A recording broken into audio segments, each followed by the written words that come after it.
Sans que personne ne s'y attende, il y a eu la continuité pédagogique et l'école à la maison. Et nous venions de recevoir la fibre, l'équipement, et ça a sauvé complètement notre continuité pédagogique. Il y a 2 armoires avec des ordinateurs et des tablettes, et on a un chariot avec des ordinateurs, des portables. Et on a 3 salles qui sont équipées d'ordinateurs de bureau.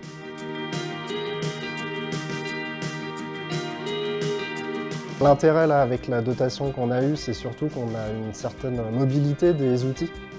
Avant, par exemple, on devait réserver la salle multimédia, il n'y en avait souvent qu'une dans un établissement.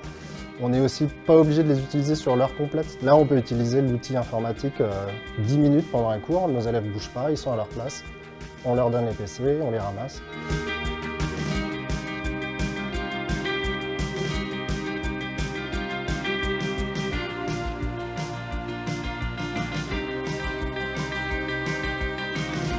Ça sert aussi bien en histoire qu'en latin, qu'en français, qu'en mathématiques, mais aussi en classe technique. Donc on voit bien tous les usages du numérique, comment ça peut irriguer l'enseignement.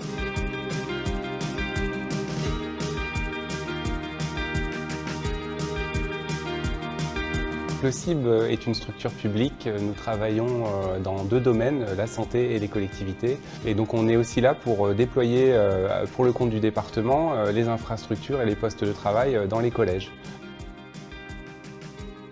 Le partenariat avec le CIB, nous, en tant qu'utilisateurs, en tant qu'usagers lambda, c'est très simplifiant. Dès qu'on a un souci de maintenance, c'est réglé rapidement.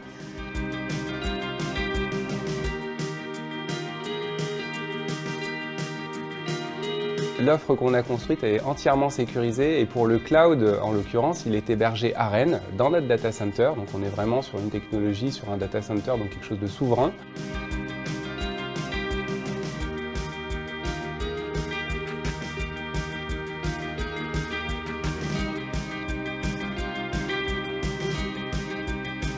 L'objectif, c'était de donner la priorité à la jeunesse et donc de fournir aussi les meilleurs outils à cette jeunesse pour entrer dans la vie active, pour réussir, pour pouvoir être pleinement acteur de la vie citoyenne.